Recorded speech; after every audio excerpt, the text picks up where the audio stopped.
story we're focusing on this morning is definitely what is going to be the focus in the pharma sector. Now, what is the impact really of the action that the CDCO, that's the Central Drug Control Agency, has taken? They flagged 53 drugs for quality failures. My colleague Varsha is joining in on more of these and more details. Varsha, which are the companies that could be impacted? That's the big question, isn't it? Yes, Tamanna. So, big pharmaceutical companies like Sun Pharma, Alkem Lab, Torrent Pharmaceuticals, Glenmark Pharma, these all companies are involved because these companies make this product. Who do you think decides whether you live or die? Most of you would say it's fate. But in our world, a pandemic-ridden world, it's big pharma, a bunch of companies that make vaccines and medicines. They decide who lives and who dies.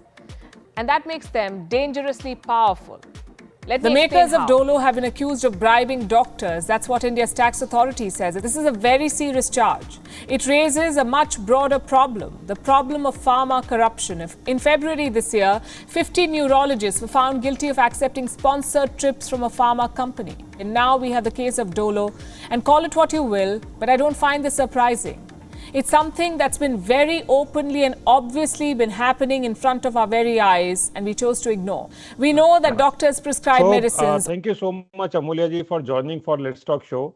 तो दर्शकों, हम आपको बताना चाहते हैं कि अमूल्या जी एक health activist हैं और ये हेल्थ से रिलेटेड जितने भी जो बर्निंग इश्यूज हैं उनको उठाते रहते हैं, और जो हमारे स्वास्थ्य को लेकर के जितनी भी चीजें चल रही हैं, क्योंकि आज के इस कमर्शियलाइजेशन के दौर में बहुत सारी इथिकल अनइथिकल प्रैक्टिसेस जो हैं वो हम देखते चले आ रहे हैं। तो आज ऐसे ही एक बर्निंग टॉपिक के ऊपर हम लोग बात करेंगे कि जो हेल्थ रिलेटेड एक इश्यू होता है जिसको हम लोग बोलते हैं कि अनइथिकल जो क्लिनिकल ट्रायल्स हैं, और बेसिकली क्लिनिकल ट्रायल्स होते क्या हैं, ये किस तरीके से किए जाते हैं और यहाँ अनइथिकल क्या है, इसके बारे में अमूल्या जी हमको बताएंगे। तो हम आगे बढ़ते हैं इस चर्चा को लेकर के। अमूल्या जी, बहुत बहुत धन्यवाद ज्वाइन करने के लिए हमारे इस लेट्स टॉक शो में। रिक्वेस्ट करूंगा एक छोटा सा आपका इंट्रोडक्शन अगर आप हमारे दर्शकों को दे तो बहुत अच्छा होगा। तो मैंने आर्कोलॉजी किया है, मास्टर्स इन आर्कोलॉजी, एंड मैंने मास्टर इन सोशल वर्क किया पुणे यूनिवर्सिटी से। फिर मेडिकल लॉ एंड एथिक्स मैंने नेशनल स्कूल बैंगलोर से किया, और फिर मैं एलएलबी भी कंप्लीट किया हूँ फिलहाल हाल ही में। और मुझे ये समझ में आया, और उसके बाद से मैंने काम शुरू किया महाराष्ट्र से। महाराष्ट्र के ग्राउंड लेवल स्ट्रगल्स जो भी काम करते हैं फॉरेस्ट के इश्यूज पे, ट्राइबल्स के साथ, लैंड के इश्यूज पे, उनके साथ हेल्थ के इश्यूज पे। तो गांव-गांव में जो भी महिलाएं हैं उनको एज ए बेयरफुट डॉक्टर्स तैयार करना, उनको हेल्थ वर्कर, जो आज आशा प्रोग्राम चल रहा है, इसकी शुरुआत हमने 98 में की थी। और महाराष्ट्र और मध्य प्रदेश के गांव में, मध्य प्रदेश में बड़वानी डिस्ट्रिक्ट्स में हमने कई सारे ऐसे लोगों को ट्रेंड किया, और जो उसमें से कई सारे आज आशा कार्यकर्ता भी बन गई हैं। तो ये काम हमने शुरू किया था बेसिकली प्राइमरी हेल्थ केयर का। उसके बाद से हमने ये देखा कि जहां मैं काम कर रहा था अलीराजपुर झाबुआ में, वहाँ के कई जो वर्कर्स हैं वो गुजरात माइग्रेट कर रहे थे काम के लिए, और उनको सिलिकोसिस हो रही थी, सिलिका कॉज फैक्ट्रीज में काम करते हैं, और उनकी मिसडायग्नोस्ड हो रही थी टीबी के रूप में। तो करीब 2005 से हमने वो काम शुरू किया और उनको मोबिलाइज किया वर्कर्स के लिए। और उसके साथ वो एक हमारा ऑक्यूपेशनल एनवायरमेंटल हेल्थ का लार्जर काम है जो उसमें मैं इन्वॉल्व हूँ। फाइनली सुप्रीम कोर्ट हम लोग गए, लंबी कहानी है, लेकिन और then we got some compensation, और ये इसको एज ए पूरे देश में अभी भी एनजीटी में केस चल रहा है और नेशनल ह्यूमन राइट्स कमीशन में चल रहा है। तो एक पूरा मामला था, और अभी कभी 2.5 लाख केसेस पता चला है गवर्नमेंट के रिकॉर्ड में। तो 200 से 250 ही केसेस थे पूरे इंडिया में, जहां 1721 केस तो सिर्फ 105 गांव में है। दूसरा इशू जो है क्लिनिकल ट्रायल्स का, उस पे हम लोग 2010 से काम कर रहे हैं, और उसको लेके मध्य प्रदेश में जो हुआ वो हमने काम किया। और अभी हम लोग पूरी लड़ाई जो पब्लिक हेल्थ, मेडिकल एथिक्स, उन इश्यूज पे काम करते हैं। जन स्वास्थ्य अभियान हमारा एक लार्जर नेटवर्क है। दूसरे जो 2 समूह हैं जिनके साथ मैं जुड़ा हूँ, राष्ट्रीय स्वास्थ्य अधिकार अभियान जो नेशनल अलायंस ऑफ पीपल्स से एसोसिएटेड है, और 2 और नेटवर्क्स हैं जिनको एस्टैब्लिश करने और उसमें लीडरशिप को डेवलप करने में मेरी रोल रही है। स्वास्थ्य अधिकार मंच जो अनइथिकल क्लिनिकल ट्रायल पे काम करती है, सिलिकोसिस पीड़ित संघ जो ऑक्यूपेशनल हेल्थ की इश्यूज को हो रही है काम करती है। तो ये मेरा है। अभी हम लोग प्राइवेटाइजेशन ऑफ हेल्थ सर्विसेज को लेके एक लड़ाई लड़ रहे हैं, क्योंकि मध्य प्रदेश ने पूरे अपने अस्पताल को प्राइवेट को हैंड ओवर देने के लिए टेंडर निकाला है। तो फिलहाल हमारी वो लड़ाई चल रही है। तो अमूल्या जी, मुझे ऐसी जरूरत महसूस हो रही है कि आपके साथ कम से कम 2 से 3 एपिसोड अलग अलग विषय पर किए जाएं, ताकि हमारे जो दर्शक हैं उनको बेसिकली ये जो काम की रूपरेखा जो है वो समझ में आए, और जो कॉन्टेक्स्ट समझ में आए कि बेसिकली समाज में आज हो क्या रहा है। तो आगे बढ़ने से पहले ये जो आज का बर्निंग टॉपिक है, जिसको आप हेल्थ रिलेटेड इस करके जो विषय है उसके बारे में हम बात करेंगे। और मैं बता दूं कि मेरी जो आंख है राइट वाली, इसमें भी कंजंक्टिवाइटिस हुआ इसलिए मैंने चश्मा पहना हुआ है। तो हेल्थ रिलेटेड बहुत सारे ऑक्यूपेशनल हैजार्ड और जो सिलिकोसिस की आपने जो बात करी, तो हम उसके बारे में बात करते हैं। तो दर्शकों को बताना चाहते हैं कि पहले बताइए सर कि ये क्लिनिकल ट्रायल्स होते क्या हैं, जिसके बारे में हम अब बात करना चाह रहे हैं। उसके बाद थोड़ा सा सिलिकोसिस के बारे में हम बातचीत करेंगे, और उसके बाद then I have some questions for you sir. जी। या सो बेसिकली क्लिनिकल ट्रायल्स, देखिए कोई भी ड्रग्स जब डेवलप होता है तो उसके डेवलपमेंट के लिए पहले वो मॉलिक्यूल्स डेवलप करती है, जिसको हम न्यू केमिकल एंटिटीज या न्यू मॉलिक्यूल्स बोलते हैं। तो वो मॉलिक्यूल्स जब फार्मा कंपनी डेवलप करती है और उसका पेटेंट वो करती है, उसके बाद उनको दो फेजेस होते हैं। उसके फर्स्ट फेज में एनिमल टेस्टिंग होती है, उनको कुछ एनिमल्स पे टेस्ट करना होता है, जो चूहा और बाकी इश्यूज खरगोश और उनपे वो करती हैं, और उसमें वो देखते हैं कि उनको कितना हैजार्डस है, नहीं हैजार्डस है, वो देखते हैं। उसके बाद ह्यूमन ट्रायल का फेज शुरू होता है। ह्यूमन ट्रायल का फेज 4 फेज में होता है, फेज 1, फेज 2, फेज 3, फेज 4।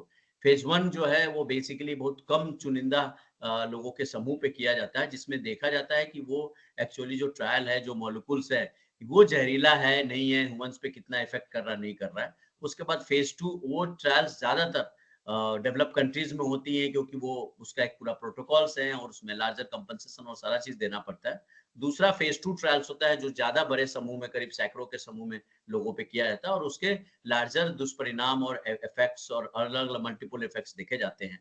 वो बेसिकली डिपेंड्स करता है, जो दो तरह के होते हैं। जो बायोमोलिक्यूल्स ट्रायल्स होते हैं वो हेल्दी वॉलंटियर्स पे होता है, जो नॉन न्यू केमिकल एंटिटीज होती है वो पेशेंट्स और जो होते हैं जो किसी ड्रग से, चाहे वो कैंसर पेशेंट्स हो, टीबी पेशेंट्स हो, हार्ट पेशेंट हो, उन पे होती है।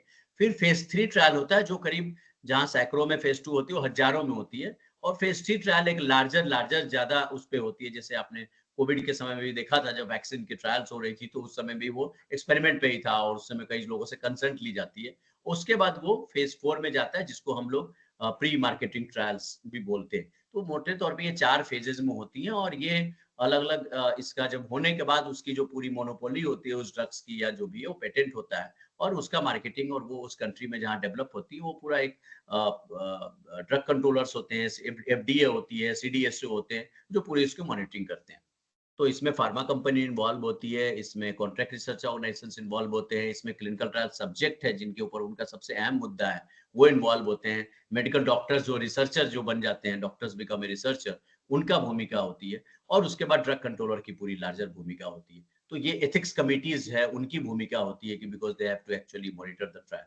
तो ये सारे एस्पेक्ट पे हम लोगों ने काम करने की कोशिश की। तो ये लार्जर एस्पेक्ट है, जिसमें मार्केट एक है, जिसमें कमाई का एक हिस्सा है जिन पे होती है। तो इसमें होता ये है कि जो बाकी सब हैं सब्जेक्ट को छोड़ के, सब एक बड़ी पैमाने पे अर्निंग्स करते हैं, ड्रग्स के उस पे करते हैं, लेकिन सब्जेक्ट की हमेशा अवहेलना। और हम लोग ज्यादातर क्लिनिकल ट्रायल सब्जेक्ट के राइट्स को लेके और जो बाकी पॉलिसीज को लेके काम करते हैं। बहुत शानदार तरीके से, बहुत आसान शब्दों में आपने समझा दिया कि phase 1, phase 2, phase 3, phase 4 trials क्या होते हैं। तो जब हम सब्जेक्ट्स की बात करते हैं, तो मैं दर्शकों को बताना चाहूंगा कि जो ह्यूमंस होते हैं, जिनके ऊपर प्रयोग किए जाते हैं, एक्सपेरिमेंट्स किए जाते हैं, उनको सब्जेक्ट कहा जाता है। यानी वो व्यक्ति जिसको दवाई दी जा रही है और उसका साइड इफेक्ट क्या है, उसकी लीथल डोज क्या है, उसके ऊपर उसके क्या परिणाम दुष्परिणाम हो रहे हैं, उस व्यक्ति को सब्जेक्ट कहा जाता है जब भी हम क्लिनिकल ट्रायल्स की बात करते हैं। तो बहुत अच्छे तरीके से आपने बताया। एक छोटा सा सवाल अमूल्या जी, कि ये जो साइट है, इसमें बहुत कम लोग काम कर रहे हैं, ऐसा मुझको जहां तक समझ में आता है नेशनल लेवल पे। आपने अपनी एजुकेशन के बाद आपको ऐसा क्या रियलाइज हुआ, किस पॉइंट पे आपने या तो किसी को देखा होगा या कुछ ना कुछ ऐसा आपके पढ़ने में आया होगा या किसी से आप मिले होंगे, that you felt the importance of doing this, as a social activist और एज अ हेल्थ एक्टिविस्ट? देखिए, हम लोग हेल्थ के इश्यूज पे काम कर रहे थे, और उस समय में हम लोग प्राइमरी हेल्थ केयर और ये हेल्थ के लार्जर एस्पेक्ट को, क्योंकि हम लोग काम कर रहे थे और डिस्कशन जो क्या हो रही थी वो देख रहे थे, ऑक्यूपेशनल हेल्थ इशू पे काम कर रहे थे। और इंदौर में एमजीएम मेडिकल कॉलेज है, जहाँ पे एक डोमेस्टिक वायलेंस का एक प्रोजेक्ट भी था। वहाँ पे हम 2 दिन 3 दिन समय भी देता था, वहाँ देख रहा था, हॉस्पिटल समझाते रहते थे। उस समय में राजस्थान पत्रिका में एक खबर छपी कि और जो उसके जर्नलिस्ट थे विजय चौधरी, जो उस समय वो जर्नलिस्ट थे जिन्होंने खबर छापी, और उस खबर में ये समझ में आया कि कोई अनुसंधान के कारण से किसी पेशेंट की डेथ हो गई और कोई अनुसंधान हो रहा है। तो उस खबर के भेजने के बाद हमें लगा अनुसंधान में डेथ हो रही है, मामला क्या। खंडवा की एक शीला गीते नाम की महिला थी, जो रेडियो सिंगर थी, जिनकी डेथ हुई थी। और उसके बाद से 2-3 और खबरें चली, कुछ लोग वहाँ के 1-2 डॉक्टर्स थे जिन्होंने कुछ इश्यूज उठाए और 3-4 दिन तो खबरें चलती रही, हम पढ़ते रहे। तो फिर विजय चौधरी, क्योंकि हम जानते थे तो उनसे हमारी बातचीत हुई। हम्म, मैंने बोला ये सिर्फ अनुसंधान का मामला नहीं है, कुछ मामला कुछ और है, क्योंकि अनुसंधान और इसमें अंतर है। फिर कुछ जी डॉक्यूमेंट्स निकाली उन्होंने और वो लेके जी आए कि देखिए ये जरा मामला है। तो हमने जब ये देखा तो हमें ये समझ में आया एक्चुअली जो डॉक्यूमेंट्स था वो क्लिनिकल ट्रायल्स लिखा हुआ था। अब क्लिनिकल ट्रायल्स का हिंदी जो है नैदानिक परीक्षण होता है। आप दवा परीक्षण बोले, नैदानिक परीक्षण बोले, लेकिन उसका हिंदी में जो कंसेंट फॉर्म है या जो डॉक्यूमेंट्स थी उसमें अनुसंधान लिखा हुआ था। तो रिसर्च आप समझेंगे तो पेशेंट्स को तो होगा। तो उसके देखने के बाद हमें लगा कि ये मामला सिर्फ इंदौर का नहीं है, कुछ मामला है, कुछ डॉक्यूमेंट्स निकाली। फिर हम लोगों ने कुछ-कुछ उस खबरों के आधार पे कंप्लेन की सरकार को और 2010 से लेके 2011-12 तक तो हम लोग कंप्लेन कई सारे किए। कई सारे जो एमएलएज़ हैं पारस अखलेचा जैसे लोग, उन्होंने क्वेश्चंस भी लगाए विधानसभा में, कई सारे डॉक्यूमेंट्स निकाली गई और उसी के बाद से ये पूरा शुरू हुआ। हम लोग को 1.5-2 साल की लड़ाई के बाद ये लगा कि राज्य सरकार का और ये मामला नहीं है, मामला कुछ बड़ा है। उसके पहले हमने जिन लोगों से बात किया था, हमें लगा था और उसी समय में आपको ज्ञात होगा कि एचपीवी वैक्सीन की ट्रायल्स गुजरात और आंध्र प्रदेश में भद्राचलम डिस्ट्रिक्ट और उसमें हुई थी और हाँ हाँ जिसमें ये निकल के आया था कि 14,000 लड़कियों पे ट्रायल्स किया गया था बिना उनके कंसेंट के।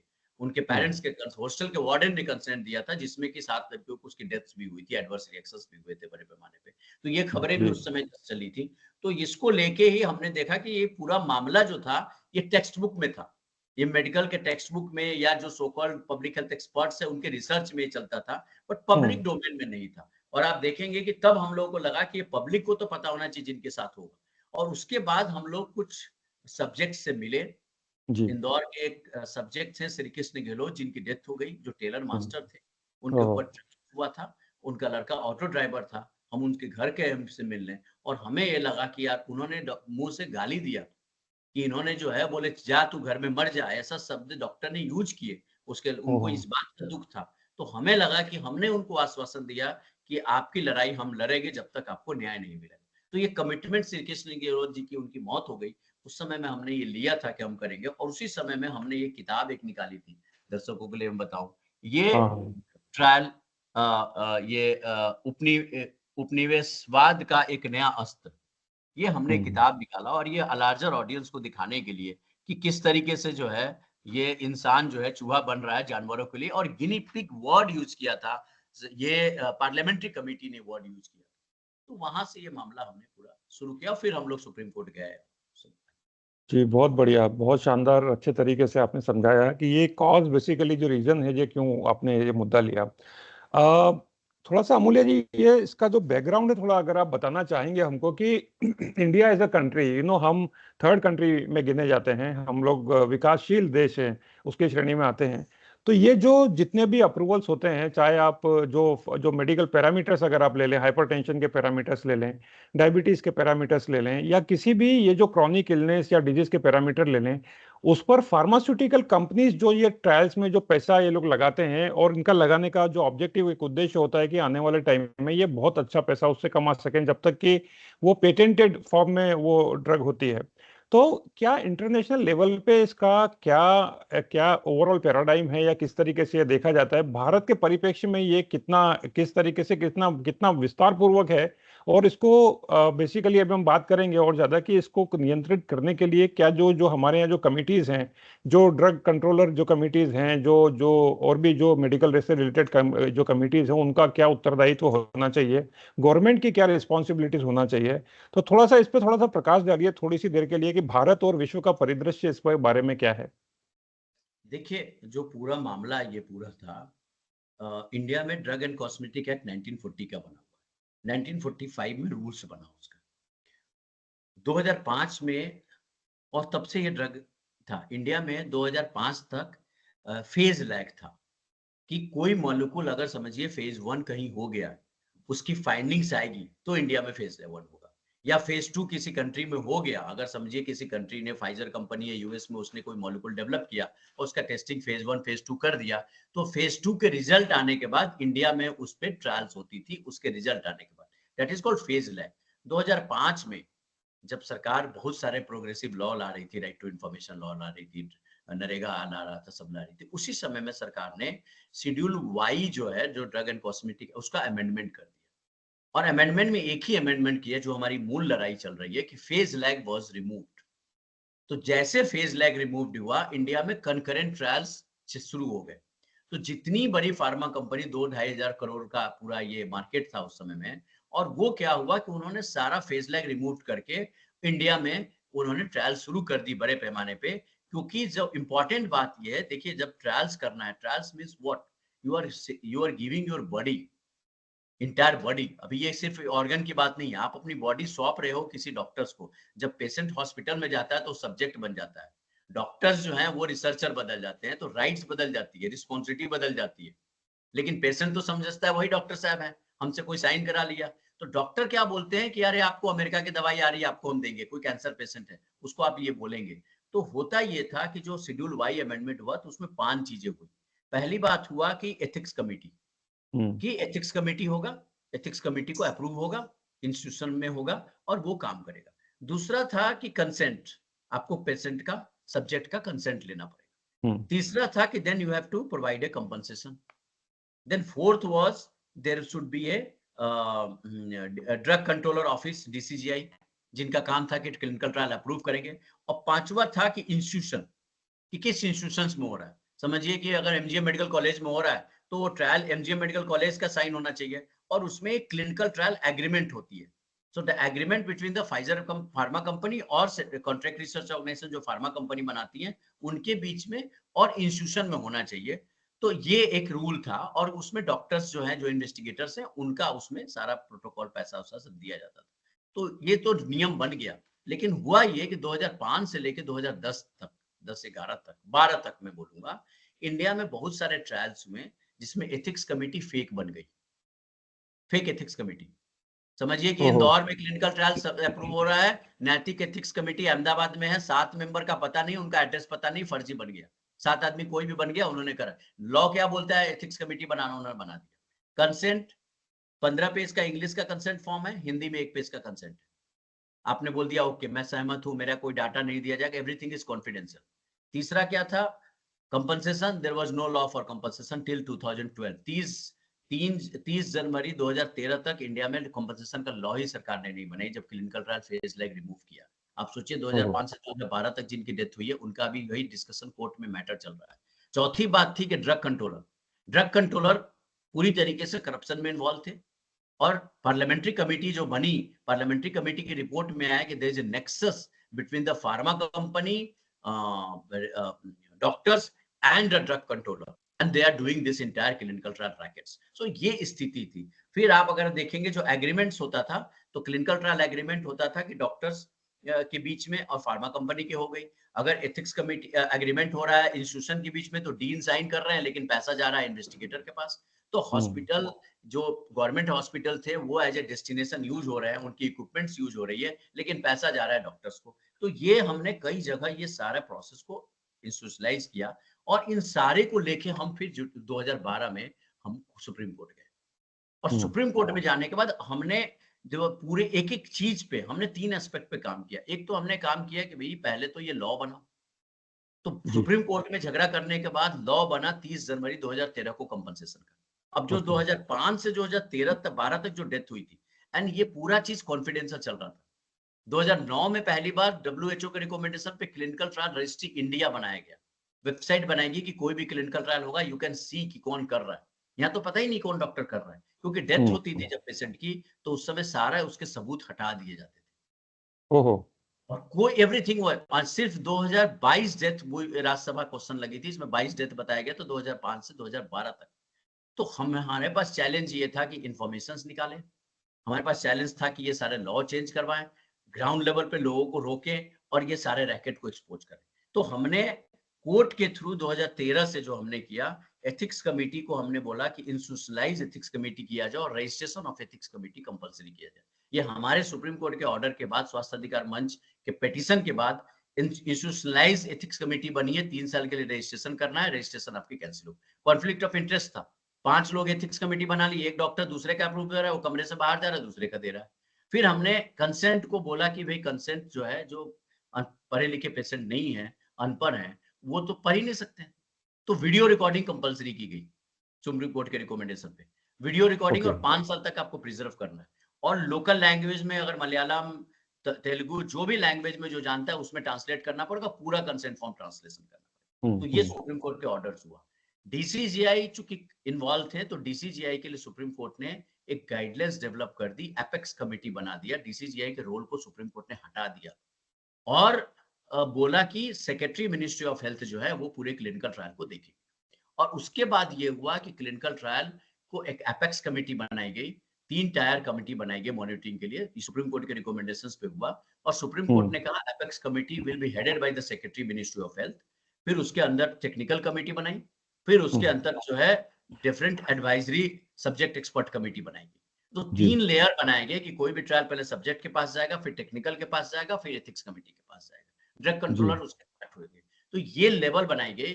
फिर इतना मामला बड़ा था, इतनी डेथ हुई थी, लगभग 3 से 4,000 5,000 डेथ हुई थी, 20,000 लगभग लोगों में अगर आप देखेंगे तो 2005 से 2012 तक अगर नंबर ऑफ एसएईज जो सब्जेक्ट सीरियस एडवर्स हुए थे, 2017 तक का अगर डाटा देखेंगे तो 2012 तक का डाटा देख लीजिए तो 13,198 लोगों का सीरियस एडवर्स रिएक्शन हुआ था। 2005 से 12 का एक पहला मामला है। फिर हमने 5 साल बाद किया तो अभी 20,000 हो गया। अभी 25,000 लोगों पे एडवर्स रिएक्शन हुआ, मोर देन 25,000। डेथ का अगर आप डाटा देखेंगे तो 2005 से लेके 2017 तक अगर डेथ का डाटा देखेंगे तो डेथ में भी वैसे डाटा निकले कि कितने लोगों को मिला। तो टोटल डेथ करीब करीब अभी 2005 से 2017 तक 5,000 लोगों के से ऊपर अधिक लोगों की डेथ हो चुकी है ड्यूरिंग क्लिनिकल ट्रायल्स। अब उसको एस्टैब्लिश करने का प्रोसेस वो बोलते हैं कि ड्यू टू क्लिनिकल ट्रायल कितने हुआ। So there is no process how you establish. So during clinical trial जितनी डेथ हुई है 5,000 लोगों पे ही कंपनसेशन मात्र 205 लोगों को मिला है। तो ये एक फेज है और 2005 के बाद से ये डेथ अभी लगभग और 2,000 डेथ्स बढ़ गई हैं, तो 6-7,000 अभी डेथ्स हो गई। तो ये पूरा मामला था और इसको लेके फिर रूल बना और फिर सरकार सुप्रीम कोर्ट ने क्लिनिकल ट्रायल को हिंदुस्तान में रोक दिया जनवरी 2003 में, 3 जनवरी 2013 और बोला कि no clinical trial in India. Because हमने ये कोर्ट में आर्ग्यू किया कि ये क्लिनिकल ट्रायल सिर्फ मल्टीनेशनल फार्मा कंपनीज के मुनाफे के लिए हो रही है। They are using India as a guinea pigs. Global company है, आप सोचिए फाइजर कंपनी या कोई नोवार्टिस कंपनी, ग्लेनमार्क कंपनी ले लीजिए, वो हैं रजिस्टर्ड हैं यूएस में, स्विट्जरलैंड में, कहीं पे हैं। वो अगर मॉलिक्यूल डेवलप करते हैं तो वो मॉलिक्यूल उस कंट्री में डेवलप होता है। वो मॉलिक्यूल डेवलप करने के बाद वहां की एफडीए परमिशन देती है। इंडिया के डीसीजीआई में आते हैं, यहाँ आपको सब्जेक्ट चाहिए इसलिए आप यहाँ आते हैं। सब्जेक्ट को 100 रुपया देते, 200 रुपया देते हो, आपको कोई खर्चा नहीं देते हो। उनका आपने कंपनसेशन का लॉ ही नहीं था, 2013 में कंपनसेशन का लॉ बना है, आपको पैसा भी नहीं देना है। 50,000 40,000 मुआवजा दिया था, 70,000 रुपया मुआवजा कुछ लोगों को दे दिया। और उसके बाद जब ट्रायल खत्म होती है पूरे डाटा को लेके आप वापस अपने कंट्री में जाते हैं और वहां ट्रायल रजिस्टर करते हैं। ड्रग्स डेवलप होती है और डिस्कवर्ड एंड डेवलप ड्रग। जब ड्रग डेवलप होगी, उस ड्रग से जो मुनाफा होगा उसका टैक्स किसको जाएगा? उसका टैक्स तो उस कंट्री को जाएगा। तो इंडिया को क्या फायदा हुआ? इंडिया तो यूज किया गया। इंडिया में 2005 के पहले मात्र 7 ड्रग्स डेवलप एंड डिस्कवर्ड हुए थे, लेकिन पहले डेथ नहीं हो रही थी। तो सुप्रीम कोर्ट में एक पैरामीटर दिया कि no further clinical trials in this country. Halt करवाया हम लोगों ने और सुप्रीम कोर्ट ने 3 पैरामीटर्स दिए।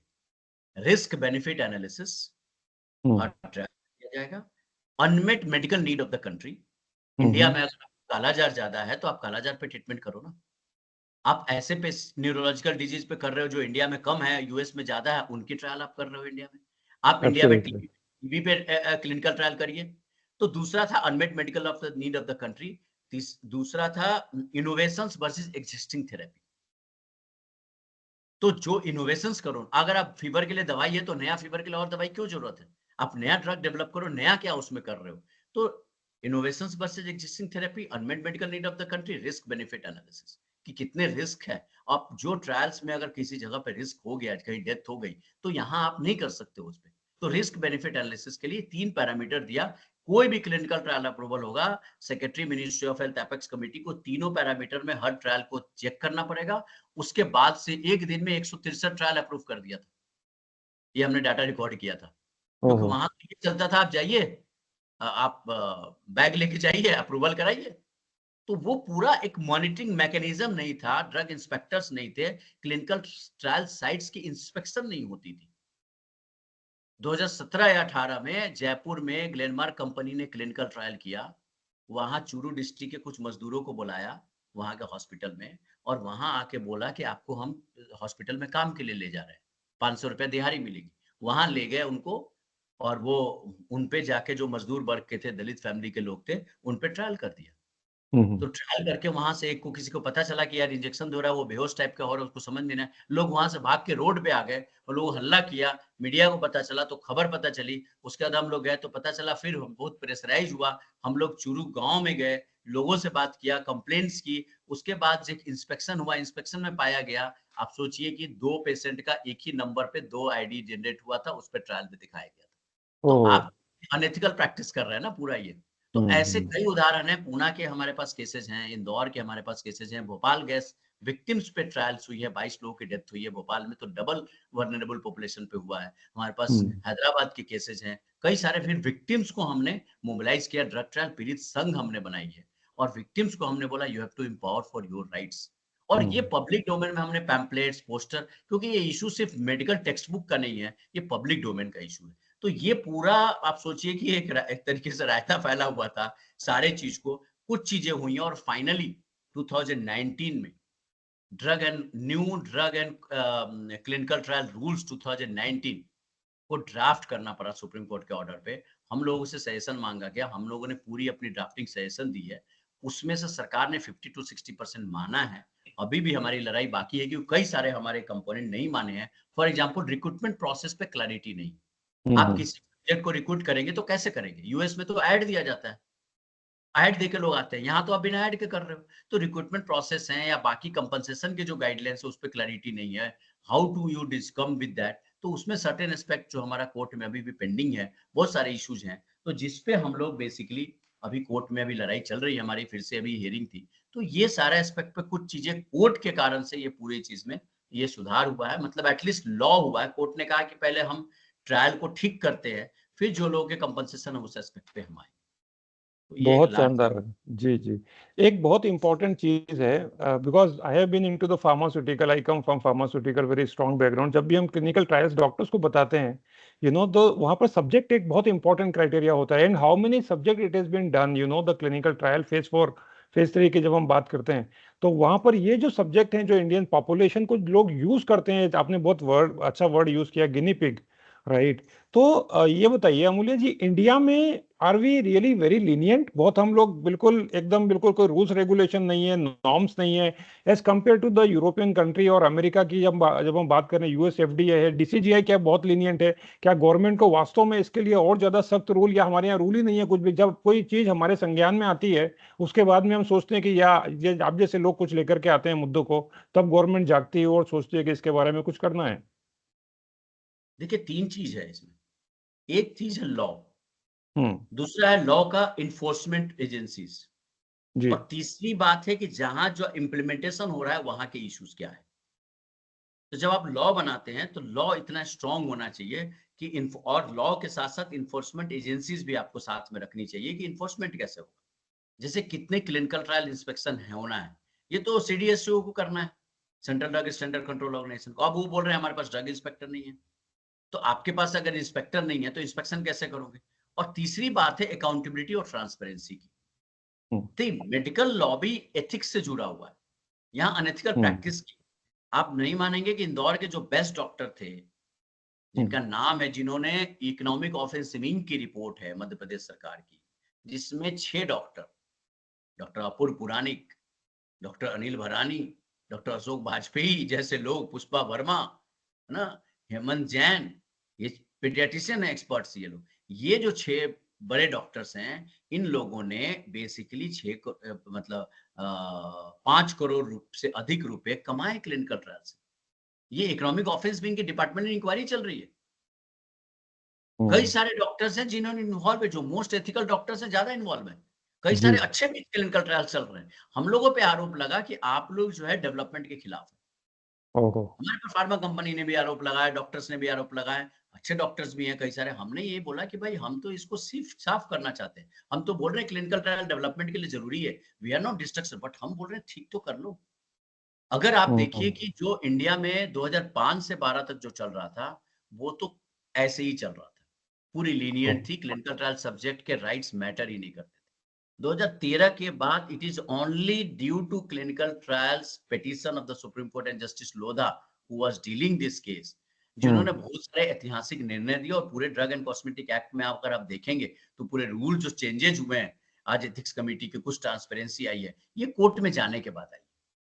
जो लोग हम्म। एथिक्स कमेटी के मेंबर बन जाते हैं, इसमें मैं तो बोलता हूँ सभी लोग हैं दोषी इसमें, कि जो मेंबर बन गए उनका भी तो काम है एथिक्स कमेटी के मेंबर का। वो तो कुछ जी। एकाध तो इंडिपेंडेंट मेंबर है, तो क्या वो हम्म। डॉक्यूमेंट नहीं देख रहे हैं?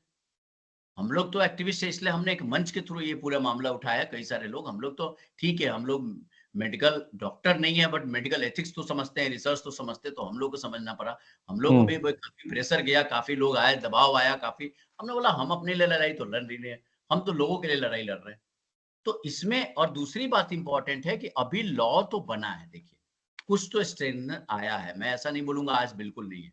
हम्म। लेकिन क्या हुआ कि जब तक कोर्ट की हियरिंग चल रही थी 16, 17, 18 में, तब जी। तक तो बहुत स्ट्रिक्ट था, डर रहे थे। 18, 19 के बाद 2-3 साल कोर्ट की हियरिंग नहीं हुई क्योंकि कोविड आ गया और प्रायोरिटी बदल गई। अभी 2-3 साल में थोड़ा और सरकार थोड़ा लीनिएंट हो गई 1-2 साल में। मैं देख रहा हूँ कि बहुत सारे क्लिनिकल ट्रायल अभी हमने कोर्ट की हियरिंग के लिए हमने वो डाटा अभी कंपाइल किया तो पता चला कि जो है वो 2011 से 20 में जो है 28,159 लोगों क्लिनिकल ट्रायल्स रजिस्टर्ड हुए हैं। सिर्फ 2020 में 7,000 ट्रायल रजिस्टर्ड हो गई। और जो मैं एथिक्स कमेटी का अभी मैंने एपेक्स कमेटी का रिपोर्ट पढ़ रहा था, तो उसमें देख रहा हूँ कि सब आप यस नो अप्रूवल कर रहे हो, एक भी हम्म। रिजेक्शन नहीं कर रहे। तो आप कैसे कर रहे हैं? भाई आप हम्म। अगर फिर नहीं, फिर अगर कोर्ट बोलेगी तो फिर आप स्ट्रिक्ट होंगे। तो हर बार कोर्ट जाने की जरूरत नहीं पड़नी चाहिए। रूल्स हम्म। बना, तो रूल्स बनने से कुछ तो मॉनिटरिंग आई है, जो जीरो पे चल रहा था धड़ल्ले से कुछ भी करेंगे, थोड़ा दबाव आया है, थोड़ी हम्म। ट्रांसपेरेंसी है। लेकिन अभी भी जो सेल्फ डिस्क्लोजर करना चाहिए, समझो कितने डेथ्स हुई हैं, आप डिस्क्लोजर करिए। बहुत सारे हमारे अभी पेंडिंग इश्यूज हैं, जो मान लीजिए डेथ्स एंड कितनी हुई हैं, number of clinical trial approved कितने आपने किए, कितने को हम्म। कंपनसेशन मिला, आपने कंपनसेशन दिया नहीं दिया, क्लिनिकल ट्रायल कितने रिजेक्ट हुई, उसकी डिटेल्स कहाँ है, कितने एडवर्स रिएक्शंस हुए हैं, कितने जो कंपनसेशन के डिटेल्स, कितने इंस्पेक्शन ड्रग कंट्रोलर ने किए, उसकी रिपोर्ट वेबसाइट पे डालिए। तो ट्रांसपेरेंसी अभी भी पूरी तरीके से नहीं है, अकाउंटेबिलिटी नहीं है। हाँ, रूल्स बनने से, चूंकि ये था कि भाई हम लोग का काम ये है कि जहाँ लॉ नहीं है, कोर्ट का तो यही काम है, एंड बीइंग एक्टिविस्ट हमारा तो यही काम है कि जहाँ लॉ नहीं है पहले लॉ बनाओ, फिर इन्फोर्समेंट पर लगो, फिर हम्म। पब्लिक अवेयरनेस में लगो। तो वो चीज है, कुछ कुछ चीज अभी भी बाकी है। जो राजस्थान के कंप्लेंट्स हैं, जो चूरू डिस्ट्रिक्ट वाला मामला है राजस्थान में, जो जयपुर में हुआ है, जो भोपाल गैस विक्टिम के मामले हैं, जो एचपीवी विक्टिम ट्रायल्स के जो पूरे मामले हैं, इंदौर में जो हुआ है, जो कंपनसेशन के मामले हैं, फिर एथिक्स कमेटी रजिस्टर्ड कितनी है, कितने रजिस्टर्ड हैं, कितने मेंबर्स कितने हैं, अभी भी उसके हम्म। लिस्ट पब्लिक डोमेन में नहीं है।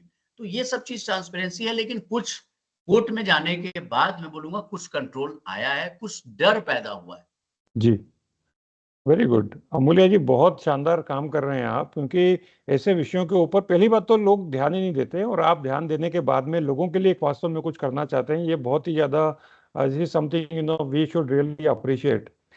ये बताइए, ये जब आप इतनी बड़ी बड़ी कंपनियों के बारे में जब बात करते हैं, इतने बड़े बड़े जो डॉक्टर्स हैं उनके बारे में जब बात करते हैं और वास्तव में गवर्नमेंट के सामने कुछ नई चीज लाने की कोशिश करते हैं, थ्रेट्स आते हैं आपको? देखिए, थ्रेट्स तो अलग अलग तरीके से आती हम्म। है ना। एक तरीके से कभी थ्रेट्स आता है कि आइए बात कर ले, हम्म। है ना। कभी आपको मोरल मोरल से ये देने की बात होती है, कभी जी। अरे जाने दीजिए इन लोगों को, कभी आप हम्म। इंफॉर्मेशन देंगे तो डिले करने की बात होती है। और इसलिए हम लोग एक टीम बना के काम करते हैं। हमारे एडवोकेट है संजय पारिक, जो संजय जी। पारिक, और ये पूरा काम देखिए, ये कोई फंडिंग, कई बार आता है एलिगेशंस लगते हैं कि आप कोई फंडिंग लेके काम कर रहे हैं, तो हम्म। ये पूरा हम्म। काम नॉन फंडेड है। हाँ हमने हाँ। इस पूरे स्ट्रगल के लिए, कैंपेन के लिए कोई फंड्स नहीं लिया है। This is entire episode is based on our voluntary commitment and with some individual support। कहीं फोटोकॉपी का सपोर्ट मिल गया, कहीं कुछ किया। हमारे एडवोकेट को बहुत हम लोग मिनिमम पैसा देते हैं, जी। वो कॉज की लड़ाई लड़ रहे हैं।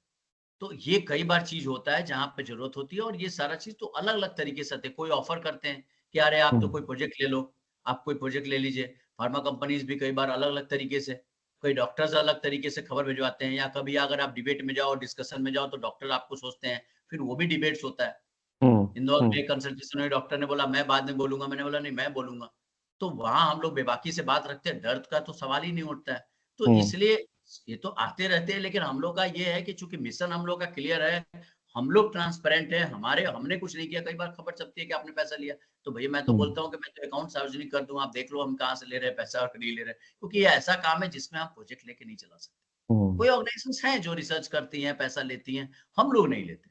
हम लोग का ये काम है, इस तरीके के काम आप आज के डेट पे वॉलंटरी कंट्रीब्यूशंस, लोकल कंट्रीब्यूशन कई सारे हैं, जर्नलिस्ट भी हैं जो हम लोग को सपोर्ट, सब इंडिविजुअल पैसा, इंडिविजुअल डोनेशंस, किसी ने फोटोकॉपी करा दी, किसी ने फाइलिंग में मदद कर दी, इस तरीके के सपोर्ट लेके पूरा, क्योंकि हम जिनके लड़ाई लड़ रहे हैं, जिन जी, विक्टिम्स की, हम उनके प्रति कमिटेड है। तो आते बहुत रहती है, बढ़िया। लेकिन हम लोग का चूंकि एक जज्बा है कि अब ठीक है, अब एक बार निकले हैं ऐसे स्ट्रगल में, एक्टिविज्म का रास्ता तो चैलेंजिंग ऐसे भी है।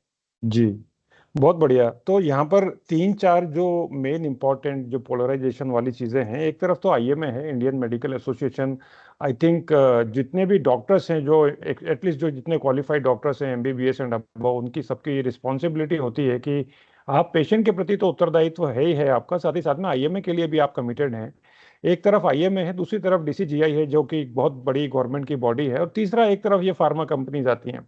मॉरली देखा जाए तो तीनों का अपना अपना एक इम्पोर्टेंस है, और तीनों की अपनी अपनी रिस्पॉन्सिबिलिटी होती है जनरल पब्लिक के लिए, उस पेशेंट के लिए जो आपके ऊपर विश्वास करके एक डॉक्टर के पास में जब पेशेंट जाता है तो उसको पता नहीं होता कि वो चेकअप के लिए जा रहा है कि उसके ऊपर कोई एक्सपेरिमेंटेशन होने वाला है दवाई का। और ये जो जिस लैंग्वेज में और जिस तरीके से ये जो एग्रीमेंट साइन करते हैं, उनको लगता है कि ये सिंपल एग्रीमेंट है, उनको सारी चीजें डिस्क्लोजर भी नहीं होता उसके ऊपर ठीक तरीके से। दूसरा, अगर कोई मेडिकल प्रैक्टिशनर इस तरीके के काम कर रहा है तो क्या आईएमए उसको नोटिस वार्न कर सकता है, या अभी तक कभी किया या नहीं किया? मेरी जहाँ तक नॉलेज है, मुझे लगता नहीं है कि ऐसा कुछ स्पेशली ट्रायल्स को लेकर के ऐसा कुछ हुआ हो। तीसरा यह है कि जो फार्मा कंपनीज जो इस तरीके से जो काम करती हैं, थोड़े से अपने फाइनेंशियल बेनिफिट्स के लिए, लॉन्ग टर्म बेनिफिट्स के लिए, जो इस तरीके से लोगों की जान के साथ खेलती हैं, तो इन तीनों पैरामीटर्स के ऊपर क्या बदलाव आया है आपके जो भी जितने भी आपने स्टेप्स लिए हैं? और जुडिशियल इंटरवेंशन में से जितना भी कुछ आपने अभी तक किया है, क्या ऐसे कुछ अचीवमेंट हैं जो आप बताना चाहते हैं? देखिए, जुडिशियल इंटरवेंशन से 3 चीज हुई है। जी। एक तो लॉ बना, ड्रग क्लिनिकल ट्रायल रूल्स हम लोगों को, हमने कोर्ट ने बोला कि you draft and you give your entire suggestions. तो एक मीटिंग करना पड़ा सरकार को, और सरकार को मीटिंग करके हम, हमारे एडवोकेट्स, हमारे बाकी एक्सपर्ट, अमिताभ हुआ और बाकी हम लोग गए, और we had given doctor Chandra Gulati जो वन ऑफ द मिम्स के एडिटर हैं और one of the leading stalwarts हैं, इन लोगों ने एक सपोर्ट किया, और सबने, हम लोगों ने मिलकर एक सजेशंस दिए, कोर्ट को दिए और डीसीजीआई को दिया, जिसके कारण से ये पूरा रूल्स ड्राफ्ट हुआ। तो ये तो मैं समझूंगा, और कोर्ट के कारण से ये जो मैंने 5-6 चीजें बताई, कंपनसेशन का, एथिक्स कमेटी के रजिस्ट्रेशन का, तो कई सारे लॉज बने हैं। ये मैं मानता हूं कि बहुत ही पॉइनियरिंग काम कोर्ट के कारण से हुआ है। कोर्ट में जजेज अच्छे थे, लोधा सा जस्टिस लोधा थे, उनका अंडरस्टैंडिंग था, तो उन्होंने ये सारा चीज किया है।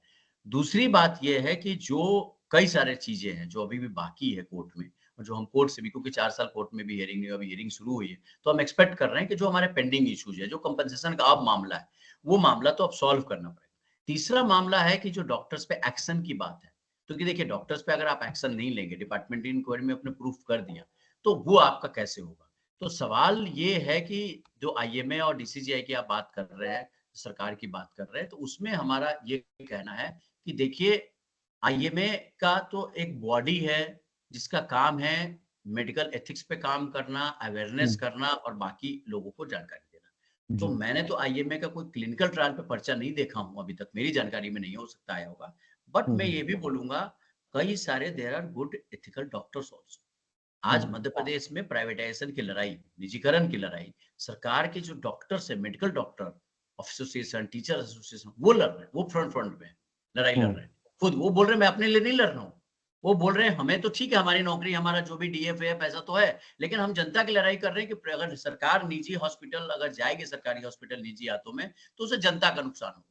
तो जी। देखिए, एक तरफ ये डॉक्टर्स भी हैं जो उदाहरण है हमारे लिए, लेकिन दूसरे तरफ कई ऐसे कुछ चुनिंदा डॉक्टर्स हैं जो इस तरीके के काम किए हैं और वो अनएथिकल प्रैक्टिस किए हैं। तो मेडिकल प्रोफेशन तो एथिक्स की बात करता है, तो मेडिकल कॉलेज, इसमें मेडिकल कमीशन जो है, नेशनल मेडिकल कमीशन स्टेट में, वो उनके लाइसेंस कैंसिल कर सकती है। इसमें जो आईएमए सर्कुलर जारी कर सकता है, एटलीस्ट ये तो कर ही सकता है। और है तो ये चीजें जो नहीं हुई, जो मुझे लगता है कि करना चाहिए, इंस्टीट्यूशंस के काम भी है, गाइडलाइंस डेवलप करें, अवेयर्स करें। मैं तो कई डॉक्टर्स की जाके ओरिएंटेशन कर चुका हूँ नासिक में और महाराष्ट्र में कई बार जाके, और वहां उनको बता चुका हूँ कि वी आर नॉट अगेंस्ट। और तीसरा है कि जो फार्मा कंपनी, देखिए फार्मा कंपनी से तो यू कांट एक्सपेक्ट एनीथिंग, तो फार्मा कंपनी का काम ही है प्रॉफिट कमाना, उनके लिए प्रॉफिट फर्स्ट है, उनके लिए तो जितना पैसा बच जाए। लेकिन मेरा एथिक्स कमिटी से या डॉक्टर से ये सवाल होता है कि आप जब अर्न कर रहे हो जिसके बदौलत, सी इन क्लिनिकल ट्रायल एक पूरा चेन है जिसमें सब कमा रहे हैं, जी, सिर्फ क्लिनिकल ट्रायल सब्जेक्ट के नहीं कमा रहा है, और बिना उसके क्लिनिकल ट्रायल नहीं हो सकता है। नहीं हो सकता। ह्यूमन राइट्स कमीशन ने एडवाइजरी निकाली है पेशेंट राइट्स चार्टर में, जिसमें क्लिनिकल ट्रायल सब्जेक्ट के राइट पे अलग से मेंशन किया, जिसको मिनिस्ट्री ऑफ हेल्थ ने एड्रेस किया। और चूंकि ये कितना ऑर्गेनाइज कर, और देखिए सबसे इंपॉर्टेंट बात है क्लिनिकल ट्रायल में, सिर्फ गरीब नहीं है, अनपढ़ नहीं है, पढ़े लिखे पेशेंट है हमारे पास, लॉयर्स के केसेस हैं, है ना, बिजनेसमैन के केसेस थे गुजरात में हमारे पास जिनके घर में डेथ हुई। तो जी। अलग अलग तबके के लोग हैं जो ठगे महसूस कर, जिनको बैंक ऑफ इंडिया के 2 आईआईटी इंजीनियर्स, जिनके फादर बैंक ऑफ इंडिया में गुजरात के रहने वाले थे, दोनों आईआईटी के आईआईटी के प्रोफेसर थे दिल्ली में आईआईटी में, उनके फादर पे ट्रायल हुआ। अब सोचिए उनको पता नहीं था।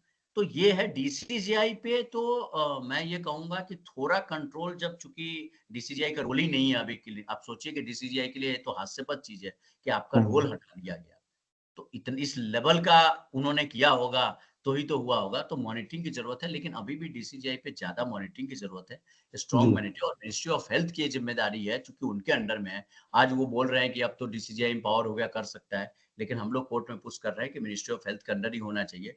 डीसीजीआई पे हमें बहुत ज्यादा ट्रस्ट नहीं है, क्योंकि वो पूरा जो चेन है वो चेन इतना ज्यादा हो चुका है, क्योंकि अगर वो ट्रांसपेरेंट होंगे तो ट्रस्ट होगा। तो मॉनिटरिंग की जरूरत है, अभी भी पूरा मामला अभी भी खत्म नहीं हुआ, लेकिन एक हद तक थोड़ी अवेयरनेस आई है, और इसमें सतत समाज के अलग अलग जो तबके के लोग हैं, ये सबको भी अवेयर। हम तो बोलते हैं कि जो दवाई बाजार में न मिलती हो और डॉक्टर आपको दे रहा है, तो कृपया सचेत हो।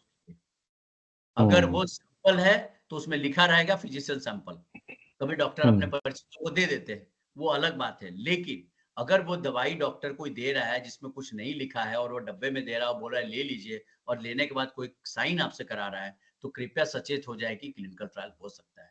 तो आम जनता भी ये सोचे, जब हॉस्पिटल में जाए, चाहे कैंसर पेशेंट हो, उस समय व्यक्ति इतना रहता है कि उसको पता नहीं होता है, तो सचेत हो जाए।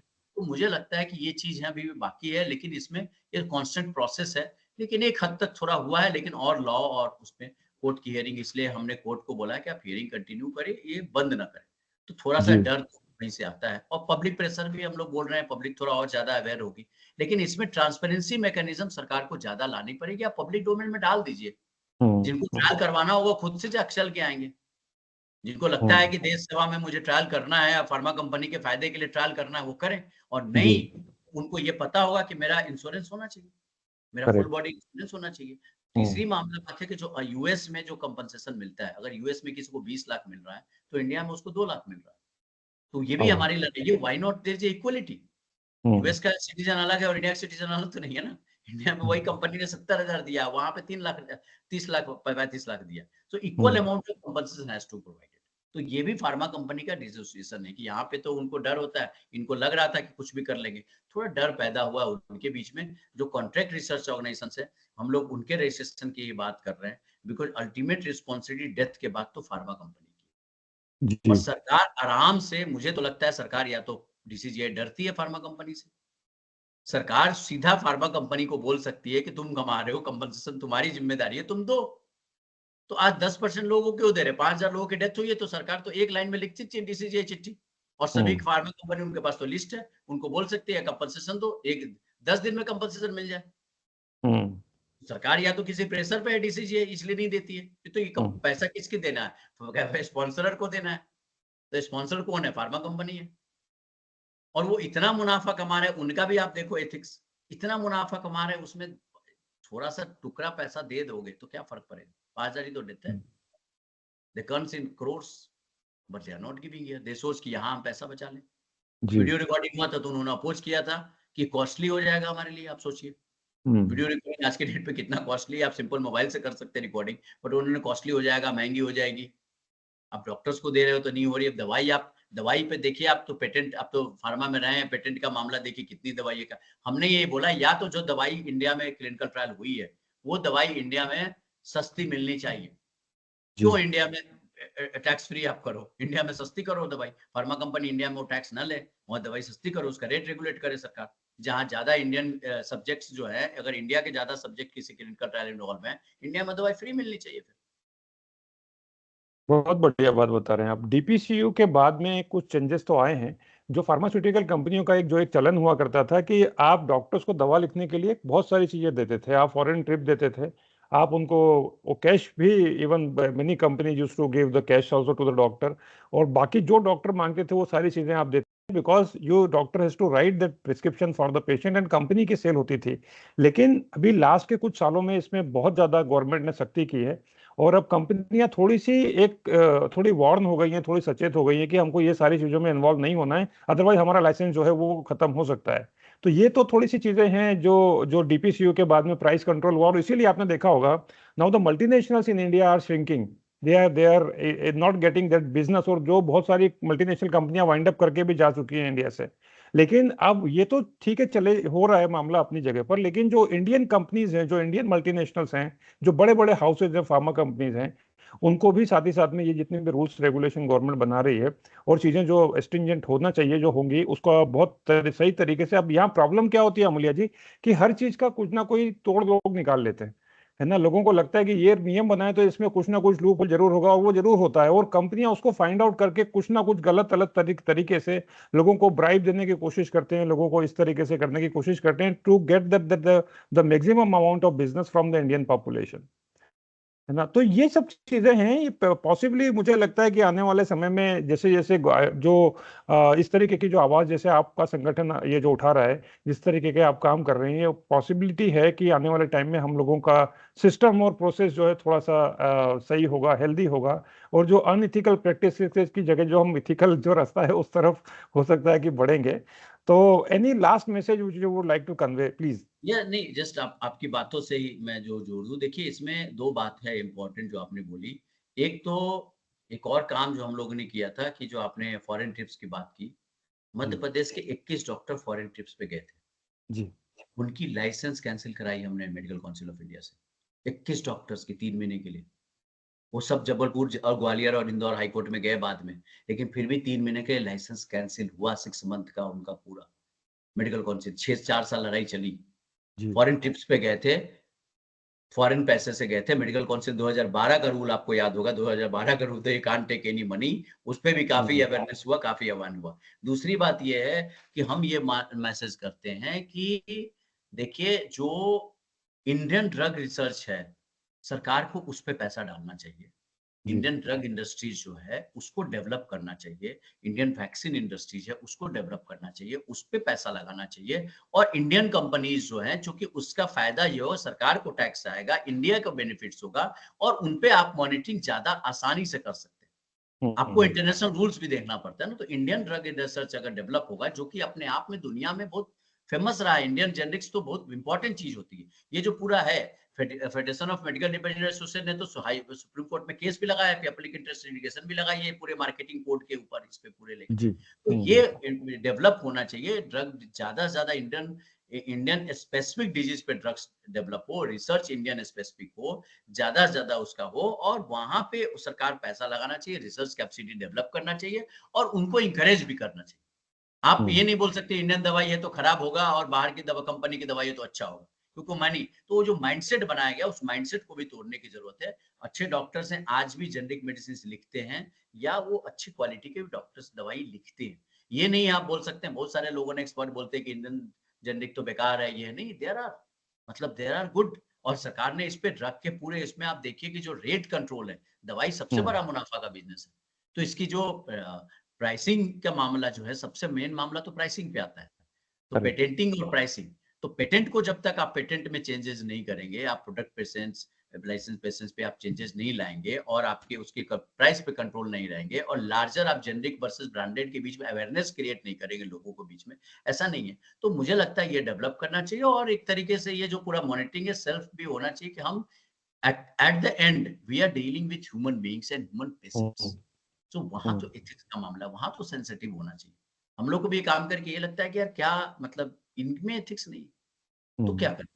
बट और कुछ लोगों के कारण से देखिए प्रोफेशन का यार, It is हाँ not the entire things. There are good persons in everywhere, but there are some. There are good companies also maybe. ऐसा नहीं है कि सारी कंपनियां बदमाश है, लेकिन देयर आर कुछ एथिक्स पे भी अपना काम कर रही हैं, अपने रूल्स रेगुलेशन फॉलो भी कर रही हैं। डॉक्टर्स भी हैं जो अच्छे हैं, डॉक्टर्स हैं, हम लोग तो जानते हैं कई सारे डॉक्टर्स को, we know many of the good doctors, those who are writing in Maharashtra and Madhya Pradesh and all that. But कुछ लोग ये करते हैं, उनको जरूरत क्या थी? अब कितना ऐसे ही आपकी कमाई इतनी होने वाली है। तो ये मुझे लगता है कि उनको भी सेल्फ इंट्रोस्पेक्शन करना चाहिए, सेंसिटाइज करना चाहिए, जो रूल्स के हिसाब से, जो फॉलो गाइडलाइंस के हिसाब से अब करें रिसर्च। कई लोगों ने हमारे ऊपर आरोप लगाया कि वो नेशनल एड्स रिसर्च ऑर्गेनाइजेशन में ऐसी में उनकी गाइडलाइन आपके पिटीशन के कारण से बन गई, वो हमने बोला हम उनके खिलाफ नहीं, आप हमें आरोप न लगाओ। बायोकॉन को बाकी लोगों ने आया था, it's a black day of the Indian science, आरोप लगाया था हमारे। हमने बोला it's not a black day, जिस क्लिनिकल ट्रायल पे हॉल्ट लगी थी और 3 पैरामीटर आए थे, मतलब this is the winning rising day of Indian drug industries कि कम से कम मॉनिटरिंग तो आई है। जी, बहुत बढ़िया। तो कुछ ही मछलियां जो है वो पूरे तालाब को गंदा करती हैं। हम कभी भी नहीं बोलते कि सारे डॉक्टर खराब हैं, हम कभी भी ये नहीं बोलते कि सारी की सारी फार्मा कंपनीज खराब हैं। There are good companies also. और पॉसिबली गवर्नमेंट को एक पहल ये करनी पड़ेगी कि जो लोग एथिकल प्रैक्टिस कर रहे हैं, हो सकता है उनके लिए कुछ रिवॉर्ड, रिकॉग्निशन यस या यस इंसेंटिव और इंसेंटिवाइजेशन करें।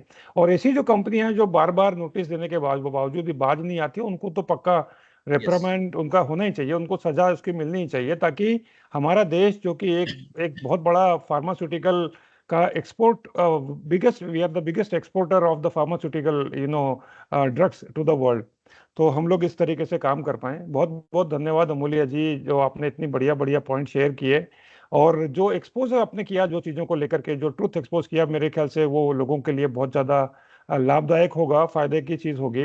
बिफोर वी वाइंड अप, अगर आप कुछ फाइनल मैसेज अगर देना चाहते हैं तो प्लीज गो अहेड।